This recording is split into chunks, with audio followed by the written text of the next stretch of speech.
Saudi Arabia. Saudi Arabia, one of the powerhouse in Asian football, FIFA ranking 58. Yes, mantap. Alhamdulillah masuk grup mudah. Selamat malam pecinta sepak bola Indonesia. Kembali lagi di segmen yang paling ditunggu-tunggu, Timnas Fanatik.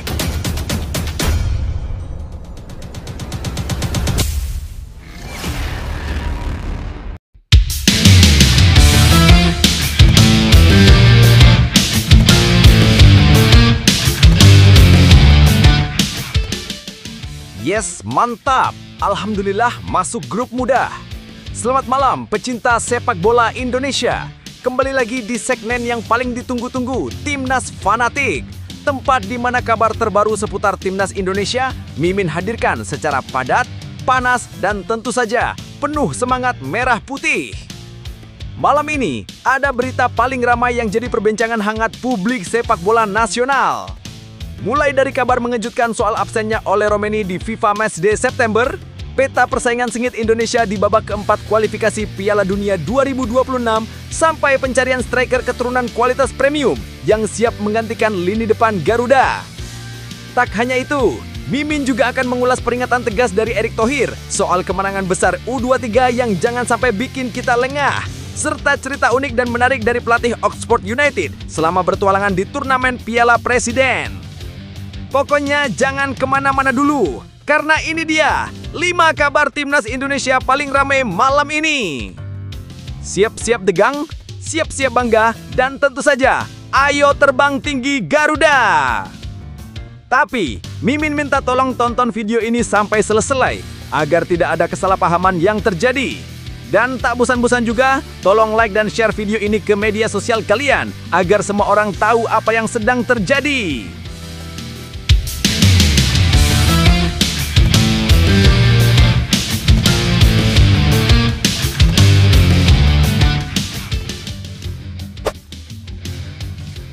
Ole Roemeny dipastikan absen bela Timnas Indonesia di FIFA Matchday September.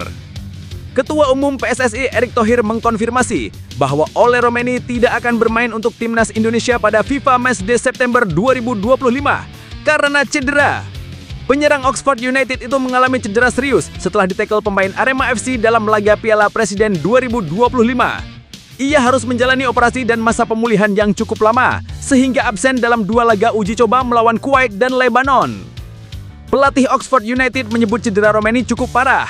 Saat ini, dia dalam pengawasan medis dari klub dan timnas. Erick Thohir juga menyatakan belum bisa memastikan apakah Roemeny akan pulih tepat waktu untuk pertandingan Oktober. Ia mengimbau publik untuk tetap mendukung pemain yang cedera, dan menegaskan bahwa cedera adalah hal wajar dalam karir pesepak bola. Resmi, Indonesia tergabung di grup B bersama Saudi Arabia dan Irak dalam babak keempat kualifikasi Piala Dunia 2026 zona Asia yang hasil undiannya digelar di Kuala Lumpur, Malaysia. Seluruh pertandingan akan berlangsung di Saudi Arabia pada 8 hingga 14 Oktober 2025 dengan format round robin. Timnas Indonesia sebelumnya pernah meraih hasil imbang dan kemenangan atas Saudi Arabia di babak ketiga, namun kalah 2 kali dari Irak di babak sebelumnya. Hanya tim peringkat pertama di masing-masing grup yang akan lolos langsung ke Piala Dunia 2026, sementara peringkat kedua harus melalui laga tambahan untuk memperebutkan tiket ke babak playoff antar konfederasi. Nah, sebelum lanjut mendengar berita ini, untuk para netizen, keluarkan satu kalimat pamungkas untuk menanggapi kabar ini. Menurut kalian, apakah kalian optimis Timnas Indonesia mampu lolos ke Piala Dunia 2026 lewat ronde 4 ini di bawah asuhan Patrick Kluivert CS? Ayo teman, berikan tanggapan kalian di kolom komentar. Bravo Timnas, bravo Patrick Kluivert, bravo PSSI. Ayo Garuda, buktikan bahwa level kita sudah dunia. Buktikan bahwa kita adalah raksasa Asia. Tiket Piala Dunia harga mati.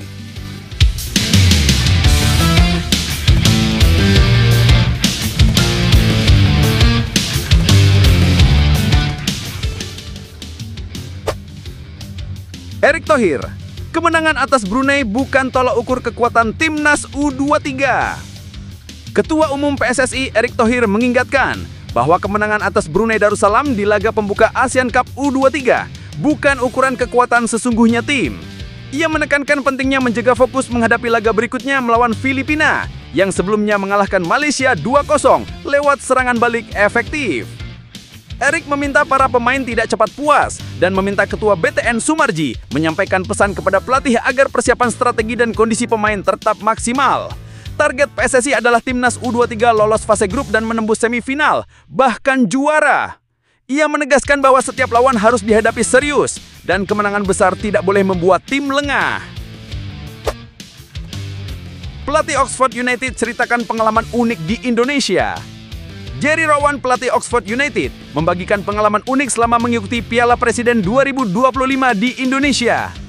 Meski timnya gagal juara, Rowan terkesan dengan berbagai pengalaman di luar lapangan. Salah satu momen yang paling berkesan adalah saat tim harus naik kendaraan lapis baja dengan pengawalan ketat untuk menghindari kemacetan, terutama di Bandung. Ia juga menyoroti padatnya lalu lintas dan keterampilan luar biasa para pengendara motor di Indonesia. Selain itu, Rowan yang hobi berlari mengaku kesulitan berolahraga di Bandung karena lalu lintas yang padat dan keterbatasan lintasan. Berbeda dengan Jakarta yang lebih ramah untuk pelari.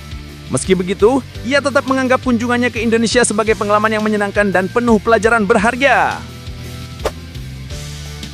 PSSI cari striker keturunan kualitas tinggi untuk menggantikan Ole Romeni.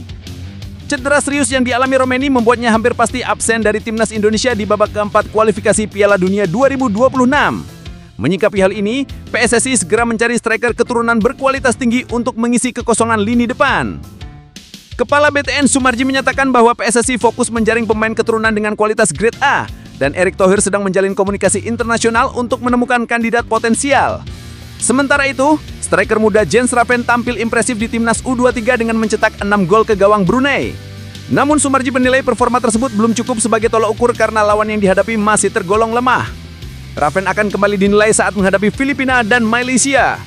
Kondisi ini mendorong PSSI mempercepat proses naturalisasi demi memperkuat timnas dengan pemain berpengalaman dan siap tampil di level internasional. Hasil undian babak keempat kualifikasi Piala Dunia 2026 zona Asia, Indonesia satu grup dengan Arab Saudi dan Irak. Drawing babak keempat kualifikasi Piala Dunia 2026 zona Asia telah rampung digelar.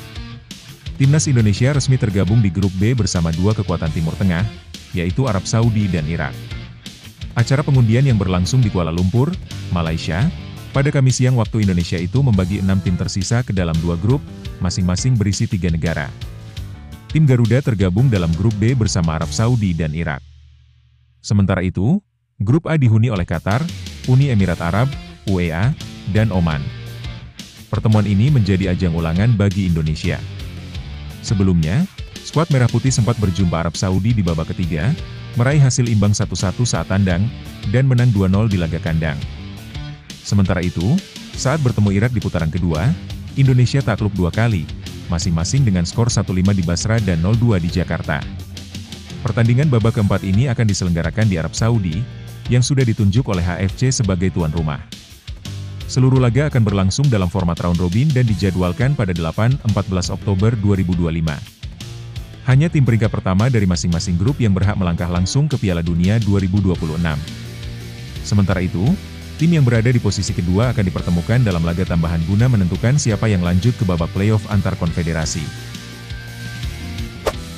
Ula Romeni dipastikan absen bela timnas Indonesia di FIFA Matchday September. Ketua Umum PSSI, Erick Thohir, mengonfirmasi bahwa penyerang timnas Indonesia, Ula Romeni, tidak akan memperkuat skuad Garuda pada FIFA Matchday bulan September mendatang. Pemain yang kini membela klub Inggris, Oxford United, mengalami cedera dalam laga Piala Presiden 2025 saat timnya menghadapi Arema FC di Stadion Sijalak Harupat, Bandung.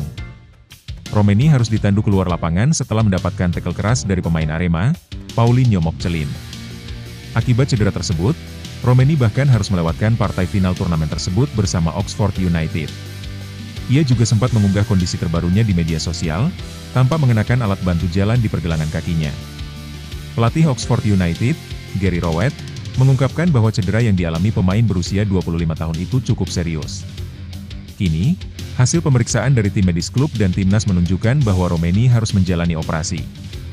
Dia sudah diperiksa oleh dokter Oxford dan kini sedang dikonsultasikan juga ke tim medis tim nasional yang berbasis di Belanda, termasuk Dr. Leo, ujar Erick Thohir saat ditemui di Jakarta, Rabu, 16 Juli 2025. Operasi dijadwalkan pada Kamis, dan proses pemulihannya akan memakan waktu cukup lama. Dengan kondisi tersebut, Erik memastikan Romeni tidak akan tampil dalam 2 laga uji coba melawan Kuwait dan Lebanon yang digelar di Surabaya sebagai bagian dari persiapan timnas menghadapi babak keempat kualifikasi Piala Dunia 2026. Saat ditanya kemungkinan Romeni tampil pada jadwal berikutnya, Erik memilih untuk realistis. Kalau untuk bulan September sudah pasti tidak bisa. Kita lihat perkembangan untuk bulan Oktober, jelasnya. Erik juga mengimbau publik untuk tetap mendukung para pemain yang tengah menjalani masa pemulihan, sembari menyinggung kasus serupa yang pernah dialami Ragnar Oratmangoen, yang sempat diragukan kembali ke tim karena cedera panjang. Ia menegaskan bahwa cedera merupakan bagian dari dinamika sepak bola. Jangan langsung pesimis. Cedera itu bagian dari perjalanan pemain. Ragnar pun waktu itu 3 bulan pemulihan, dan itu bukan berarti dia meninggalkan timnas, kata Erik.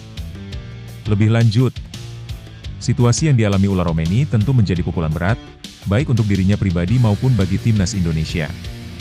Cedera serius yang mengharuskannya menjalani operasi dan absen di FIFA Matchday September jelas membuat tim kehilangan salah satu sosok penting di lini depan.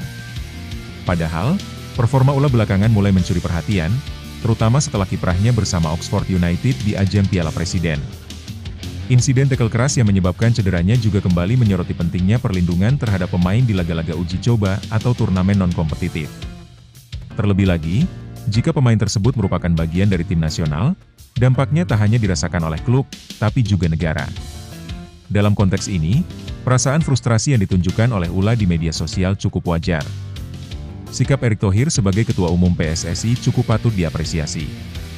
Ia tidak hanya memberikan penjelasan medis yang transparan, tetapi juga mencoba menjaga semangat positif di tengah keraguan publik. Seruannya agar masyarakat tidak cepat pesimis terhadap pemain yang cedera menunjukkan kepedulian terhadap kesejahteraan jangka panjang para pemain. Selain itu, absennya Ula membuka peluang bagi pemain lain untuk unjuk gigi. Ini bisa menjadi momentum bagi PSSI dan pelatih untuk mencari atau memberi kesempatan pada striker keturunan lainnya yang mungkin belum terpantau, atau yang sebelumnya belum mendapat menit bermain cukup. Dalam jangka panjang, situasi seperti ini seharusnya bisa menjadi pelajaran bagi semua pihak. Pentingnya rotasi yang sehat, kedalaman skuad yang memadai, serta pengelolaan cedera yang profesional. Timnas Indonesia butuh kontinuitas, tapi juga perlu fleksibilitas agar tidak terlalu bergantung pada 1 atau 2 nama saja. Situasi sulit seperti yang dialami Ula Romeni memang tidak mudah, apalagi ketika harus menepi dari lapangan dan melewatkan momen penting bersama timnas. Tapi justru dari titik-titik terendah seperti inilah kekuatan dan karakter sejati seorang pemain diuji dan dibentuk. Ingat, cedera bukan akhir dari segalanya, ini hanya jeda dalam perjalanan panjang karir. Banyak pemain besar dunia pernah melalui fase yang sama, namun mereka kembali lebih kuat, lebih bijak, dan lebih tangguh dari sebelumnya. Ula pun punya peluang yang sama, selama ia tetap fokus pada pemulihan, menjaga mental tetap positif, dan percaya bahwa waktunya akan datang lagi. Bagi timnas, ini bukan sekadar kehilangan satu pemain, tapi juga kesempatan untuk menemukan kekuatan baru. Sepak bola adalah permainan tim. Saat satu pintu tertutup, pintu lain terbuka untuk talenta lain unjuk diri. Justru disinilah kekompakan dan kedalaman skuad diuji. Untuk para supporter, terus beri dukungan, bukan hanya saat para pemain menang atau bersinar, tapi juga ketika mereka sedang berjuang di balik layar. Kadang, semangat yang kalian kirimkan dari luar lapangan bisa menjadi kekuatan besar dalam proses pemulihan mereka. Dan untuk Ula, perjalananmu belum selesai. Ini hanya jeda singkat sebelum kebangkitan yang lebih besar. Pulihlah dengan tenang, karena kami tahu, ketika kamu kembali, kamu akan datang dengan semangat dan kualitas yang bahkan lebih baik dari sebelumnya. Bicep Kekar Indonesia. Pelatih Oxford United ceritakan pengalaman unik selama di Indonesia. Naik kendaraan lapis baja hingga susah menyeberang jalan. Gary Rowett, pelatih kepala Oxford United, membagikan kisah menarik di balik partisipasi timnya dalam ajang Piala Presiden 2025 di Indonesia. Meski gagal menjadi juara setelah dikalahkan Port FC di partai final, pengalaman selama di tanah air meninggalkan kesan tersendiri bagi Rowett dan timnya. Salah satu hal yang paling diingat Rowett adalah momen ketika timnya harus menempuh perjalanan menggunakan kendaraan lapis baja untuk menuju tempat latihan. Ini pertama kalinya saya melihat kendaraan semacam itu digunakan untuk transportasi tim sepak bola. Awalnya terasa agak menegangkan, tapi ternyata sangat efektif untuk mengatasi kemacetan, ujar Rowett seperti dikutip dari Oxford Mail.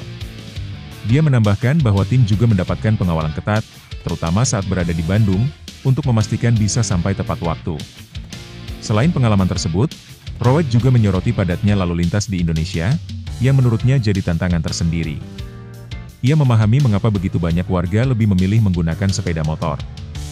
Di malam pertama kami datang tanpa pengawalan, dan staf membutuhkan waktu hampir 1 jam untuk sampai ke lokasi latihan. Setelah itu, dengan bantuan pengawalan, hanya butuh sekitar 20 menit, kenangnya. Keahlian para pengendara motor di sini luar biasa. Pemandangan seperti itu sangat jarang saya temui di Eropa, lanjutnya. Meski terlihat berbahaya, saya belum melihat ada yang terjatuh atau kecelakaan. Menegangkan, tapi menarik. Tak hanya soal transportasi, Rowett juga mencoba tetap aktif secara fisik selama berada di Bandung. Ia yang dikenal sebagai pelari maraton, mencoba berlari di area sekitar hotel. Namun, ia mengaku cukup kesulitan karena kondisi lalu lintas yang tidak menentu dan lintasan yang terbatas. Saya sempat berlari mengelilingi lintasan kecil di sekitar tempat kami menginap, dan harus memutari berkali-kali untuk bisa menempuh jarak yang cukup, ungkapnya. Berlari di Jakarta terasa lebih menyenangkan karena bisa berkeliling stadion, tapi di Bandung, tantangannya lebih besar. Menyeberang jalan saja sudah cukup bikin pusing, pungkas Rowett sambil tersenyum. Meski hasil akhir di turnamen kurang memuaskan, Gary Rowett menilai kunjungan ke Indonesia memberi pelajaran dan pengalaman berharga, baik dari sisi sepak bola maupun kehidupan sehari-hari di negara yang penuh warna ini. Lebih lanjut, situasi yang dialami Gary Rowett selama berada di Indonesia menggambarkan kontras budaya dan infrastruktur antara Inggris dan Indonesia. Keputusan untuk menggunakan kendaraan lapis baja dan pengawalan ketat menunjukkan betapa kompleksnya persoalan transportasi dan keamanan di kota-kota besar seperti Bandung dan Jakarta. Bagi pelatih dan tim asal Eropa, ini tentu jadi pengalaman tak biasa, bukan hanya karena protokol keamanan yang ketat, tapi juga karena mereka dihadapkan pada realitas urban yang sangat berbeda dari keseharian mereka. Keterangan Rowett tentang kemacetan dan pengendara motor juga membuka perspektif menarik tentang cara masyarakat Indonesia beradaptasi terhadap kondisi lalu lintas. Di satu sisi, ia terlihat kagum pada kelincahan dan keberanian para pengendara. Di sisi lain, tersirat kekhawatiran terhadap keselamatan dan keteraturan di jalan raya. Meski ia menyampaikan semuanya dengan nada netral dan humoris, ada pesan tersirat bahwa infrastruktur publik di Indonesia masih butuh banyak perbaikan, terutama jika ingin terus menjadi tuan rumah acara internasional. Kegagalan Oxford United meraih gelar bukan fokus utama dalam pernyataan Rowett. Justru, refleksi personalnya terhadap perjalanan ini menunjukkan bahwa nilai dari partisipasi mereka di Piala Presiden lebih dari sekadar hasil akhir. Ini tentang pengalaman lintas budaya, adaptasi di lingkungan baru, dan bagaimana olahraga bisa mempertemukan dunia yang berbeda dalam satu lapangan yang sama. Pada akhirnya, komentar Rowett adalah cermin dari pengalaman tamu asing yang jujur, penuh kejutan, kadang tidak nyaman, tapi tetap meninggalkan kesan. Apa yang dialami Gary Rowett dan timnya di Indonesia adalah pengingat bahwa setiap tantangan bisa menjadi pelajaran berharga, bahkan jika itu datang dalam bentuk kemacetan, cuaca tropis, atau hasil pertandingan yang tak sesuai harapan. Dalam hidup maupun sepak bola, yang terpenting bukan hanya soal menang atau kalah, tapi bagaimana kita menghadapi pengalaman yang tidak biasa dengan pikiran terbuka dan sikap positif. Ketika keluar dari zona nyaman, kita justru tumbuh, belajar hal-hal baru, mengenal budaya berbeda, dan menemukan cara-cara baru untuk beradaptasi. Kalau pelatih sekelas Rowett saja bisa mengambil sisi positif dari pengalaman yang serba asing, kamu pun bisa. Apapun yang kamu hadapi hari ini, entah itu kesulitan, ketidakpastian, atau kegagalan, anggap itu sebagai bagian dari perjalananmu menuju sesuatu yang lebih besar. Jangan takut keluar dari jalur yang biasa. Karena justru di jalan yang tidak terduga, kamu bisa menemukan versi terbaik dari dirimu. Terus melangkah. Semangat! Erick Thohir, kemenangan besar atas Brunei bukan tolok ukur kekuatan timnas U23. Ketua Umum PSSI, Erick Thohir, memberikan tanggapannya setelah timnas U23 Indonesia meraih kemenangan telak 8-0 atas Brunei Darussalam dalam pertandingan pembuka ASEAN Cup U23 2025 yang digelar di Stadion Utama Gelora Bung Karno, Jakarta, Selasa, 15 Juli 2025. Meskipun hasil tersebut menggembirakan, Erick menegaskan bahwa kemenangan besar tersebut tidak boleh membuat para pemain cepat puas diri. Ia mengingatkan bahwa tantangan sesungguhnya baru dimulai dan mengarahkan fokus kepada laga berikutnya melawan Filipina pada 18 Juli 2025. Saya kira kemenangan ini jangan dijadikan acuan utama. Kita lihat sendiri, Filipina berhasil mengalahkan Malaysia 2-0. Artinya, mereka juga patut diwaspadai, ujar Erick usai laga. Menteri BUMN itu meminta para pemain agar tidak mengendurkan fokus, dan meminta Sumarji selaku Ketua Badan Tim Nasional, BTN, menyampaikan pesan ini kepada pelatih dan manajer tim. Saya sudah berbicara dengan Pak Sumarji, agar disampaikan kepada jajaran pelatih bahwa pertandingan berikutnya harus benar-benar disiapkan dengan matang, lanjut Erik. Jangan sampai ada pemain cedera dan strategi harus benar-benar dikunci dengan baik. Ia juga menekankan pentingnya lolos dari fase grup, bahkan menargetkan timnas U23 bisa melaju ke semifinal, atau bahkan menjadi juara. Erik menegaskan bahwa kemenangan atas Brunei tidak mencerminkan kekuatan sesungguhnya dari timnas U23. Ia mengingatkan bahwa Filipina adalah lawan yang serius, terbukti dengan keberhasilan mereka mengalahkan Malaysia lewat permainan disiplin dan serangan balik yang efektif. Pada laga kontra Malaysia, Filipina memanfaatkan kelemahan dari pertahanan tinggi Harimau Malaya. 2 gol mereka tercipta melalui skema serangan balik yang rapi, yang mengeksploitasi celah di lini belakang lawan. Kita tidak boleh lengah. Filipina sudah menunjukkan kualitasnya. Jangan sampai kemenangan besar membuat kita kehilangan fokus, tegas Erik. Dengan target tinggi di ASEAN Cup U23 2025, PSSI berharap para pemain tetap rendah hati dan tampil maksimal di setiap pertandingan, tanpa memandang remeh siapapun lawannya. Lebih lanjut, kemenangan besar timnas U23 Indonesia atas Brunei Darussalam tentu menjadi awal yang menggembirakan di ajang ASEAN Cup U23 2025. Namun, pernyataan Erick Thohir sangat tepat dan relevan. Skor telak seperti itu tidak bisa dijadikan tolak ukur mutlak kekuatan tim. Brunei memang bukan lawan selevel, dan kemenangan 8-0 lebih mencerminkan perbedaan kualitas ketimbang kesiapan maksimal Garuda Muda. Tantangan sebenarnya baru dimulai saat menghadapi tim-tim seperti Filipina, yang baru saja mengalahkan Malaysia 2-0. Ini jadi alarm bahwa peta persaingan di turnamen ini tak bisa ditebak hanya dari satu hasil pertandingan. Sikap waspada yang ditegaskan Erik menunjukkan pendekatan realistis dan bertanggung jawab terhadap perjalanan tim. Tidak terlena dengan euforia, tapi tetap menjaga semangat juang dan fokus menghadapi lawan selanjutnya. Langkah antisipatif seperti memperingatkan pemain agar tidak overconfidence dan memprioritaskan kebugaran serta strategi juga menunjukkan profesionalisme manajemen timnas. Ini penting agar tidak terjadi kesalahan mendasar yang berujung pada kegagalan lolos fase grup, apalagi target jangka panjangnya adalah bisa mencapai semifinal atau bahkan keluar sebagai juara. Kemenangan telak harus jadi pelecut, bukan pelipur. Filipina bukan lawan sembarangan. Mereka sudah membuktikan bisa tampil efektif dengan pertahanan solid dan serangan balik mematikan. Jadi, bila Garuda Muda tidak mengatur ritme permainan dengan disiplin dan konsentrasi penuh, risiko tergelincir tetap ada. Secara keseluruhan, ini momen pembuktian bukan hanya bagi pemain, tapi juga pelatih dan federasi. Mereka dituntut menjaga konsistensi dan mentalitas juara di setiap laga. Garuda Muda, kalian sudah menunjukkan taring kalian di awal, tapi perjalanan belum selesai. Ingatlah, kemenangan besar bukan tujuan akhir, itu hanya bukti bahwa kalian mampu. Tantangan sejati datang ketika lawan mulai selevel, saat tekanan mulai terasa, dan saat semua mata tertuju pada kalian. Inilah saatnya membuktikan bahwa kalian bukan hanya menang karena lawan lemah, tapi karena kalian memang kuat. Kalian punya semangat, kerja keras, dan dukungan jutaan rakyat Indonesia. Jangan pernah puas, jangan lengah. Tetap rendah hati, tetap haus kemenangan. Bertarunglah dengan kepala dingin dan hati yang menyala. Jadikan setiap pertandingan sebagai kesempatan untuk mengangkat nama bangsa. Kalian bukan sekadar pemain bola, kalian adalah harapan dan kebanggaan negeri. Langkah kalian hari ini menentukan sejarah esok. Terbanglah lebih tinggi, Garuda. PSSI cari striker keturunan kualitas tinggi untuk gantikan Ula Romeni di timnas Indonesia. Cedera yang dialami Ula Romeni membuat peluangnya memperkuat timnas Indonesia di babak keempat kualifikasi Piala Dunia 2026 zona Asia semakin kecil. Menanggapi situasi ini, PSSI segera bergerak mencari pemain keturunan baru dengan kualitas kelas atas untuk memperkuat lini depan skuad Garuda.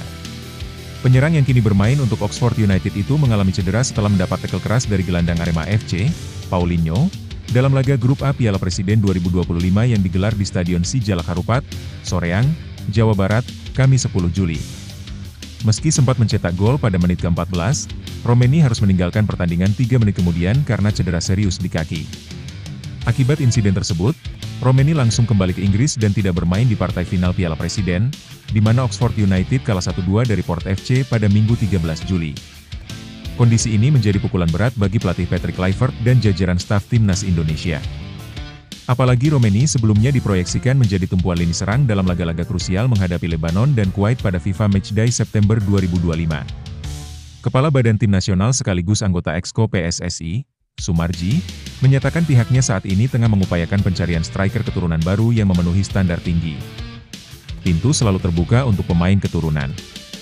Namun yang kami cari adalah pemain dengan kualitas grade A, ujar Sumarji kepada media di Jakarta.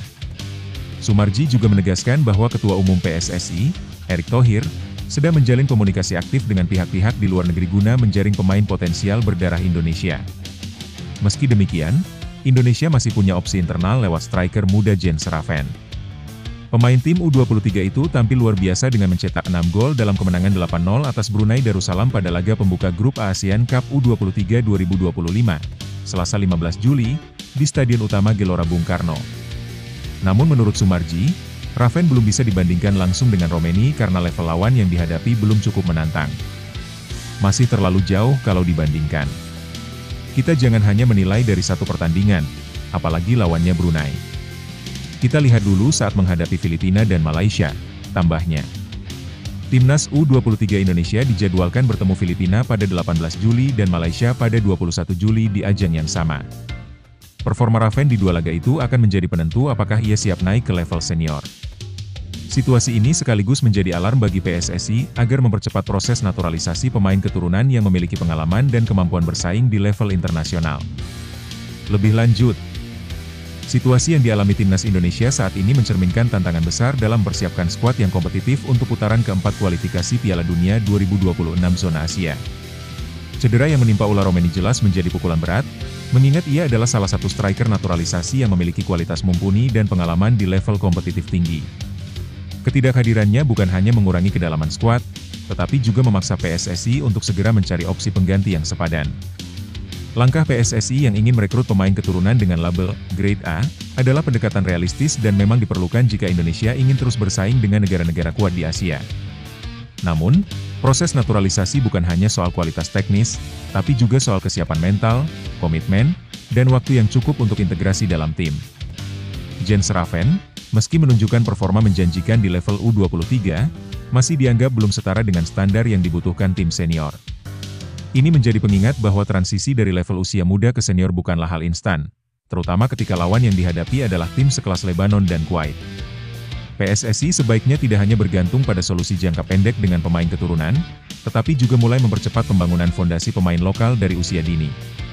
Krisis striker lokal berkualitas ini sudah lama terjadi, dan seharusnya jadi momentum evaluasi menyeluruh. Situasi ini menuntut kerja cepat, tetapi tetap harus bijak. Jika hanya fokus mencari pemain berdasarkan darah keturunan tanpa memperhatikan kecocokan dengan sistem pelatih, hasilnya bisa tidak optimal.